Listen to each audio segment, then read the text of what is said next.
Olá, bem-vindos. Alguma vez pararam para pensar que as palavras que a gente lê são, bem, muito mais do que só palavras? É que elas têm uma voz, sabe? Uma intenção ali escondidinha. Hoje a gente vai bancar o detetive literário. Nossa missão, descobrir como é que os escritores manipulam essa voz e essa intenção para, no fundo, moldar a nossa percepção da realidade. E olha, a nossa primeira pista já está na mesa. E aqui está ela. É um trecho de um clássico, Vidas Secas. De primeira parece só uma narração comum, né? Mas, se a gente olhar de perto, com uma lupa de detetive, a gente descobre um mistério. Tem uma voz aqui que não é bem o que parece ser. É aqui que a nossa investigação começa de verdade. Então, essa é a grande questão, o centro do nosso caso. Afinal, quem está falando aqui? Para a gente desvendar isso, a gente precisa das ferramentas certas. E é isso que vamos fazer agora. Analisar as 3 principais maneiras que um autor tem de dar voz aos seus personagens. Então, nossa primeira parada, entender as 3 técnicas básicas de discurso. Pensa nisso como se fosse o nosso kit de investigação inicial, sabe? As ferramentas essenciais para a gente identificar quem é que está falando em cada parte do texto.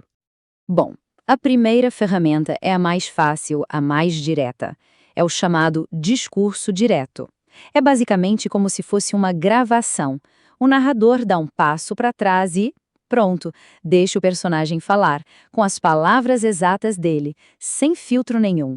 A voz que a gente ouve é a voz pura, literal, do personagem. Olha só este exemplo. Não tem como errar. O travessão ali deixa bem claro que a frase "João, você irá à praia?" é do Pedro e de mais ninguém. A voz do personagem chega pra gente limpa, direta, sem nenhum intermediário.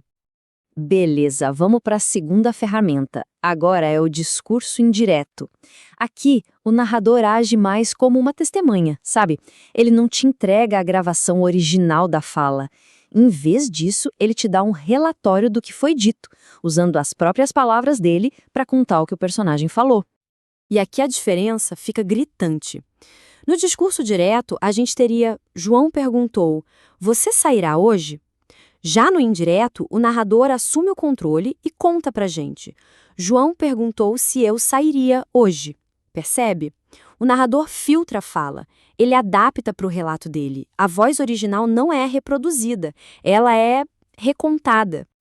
E agora, chegamos na ferramenta mais sutil e talvez a mais poderosa de todas, o discurso indireto livre.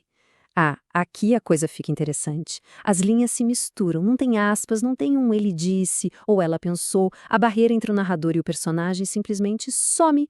As vozes se fundem. É quase como se a gente estivesse lendo os pensamentos do personagem, mas na voz do narrador. É genial. Então, vamos voltar para o nosso mistério lá do começo, de Vidas Secas?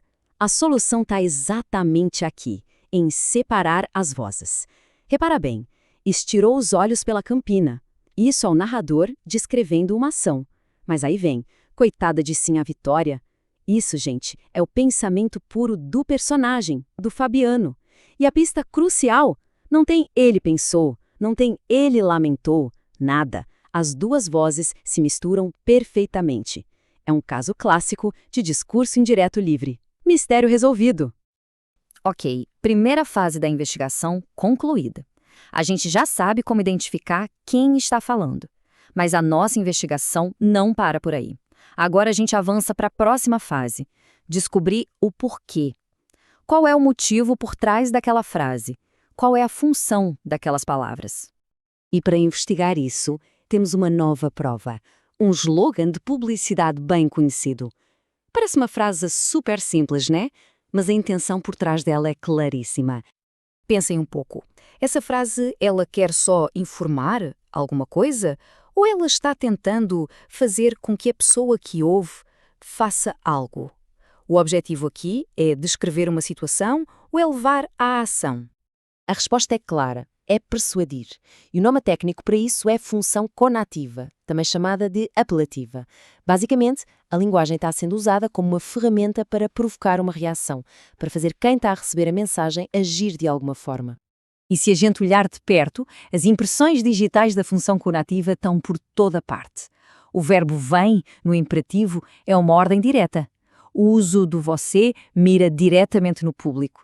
E olha que interessante, até aquela quebra da norma culta da gramática tem um propósito: criar um tom mais próximo, mais casual e, por consequência, mais persuasivo. Mas claro, a função conativa é só um dos motivos que podem existir por trás da linguagem.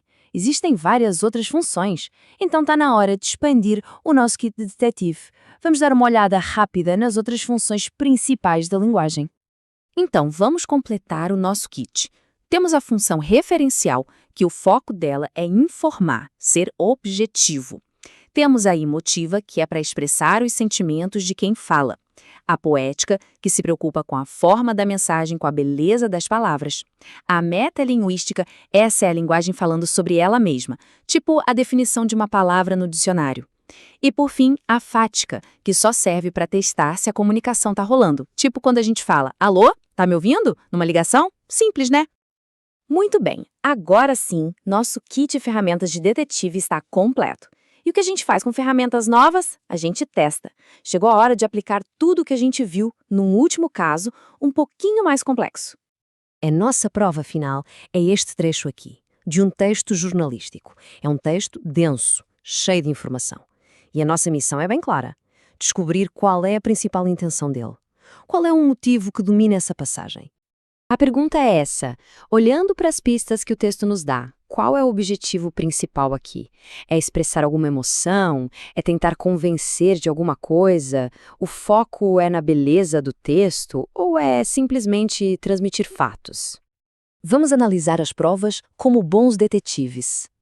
Primeiro, a linguagem é super objetiva, cheia de números, de fatos. Segundo, não tem sinal de sentimento do autor, só dados. Terceiro, a narração é em terceira pessoa, o que cria um distanciamento do assunto.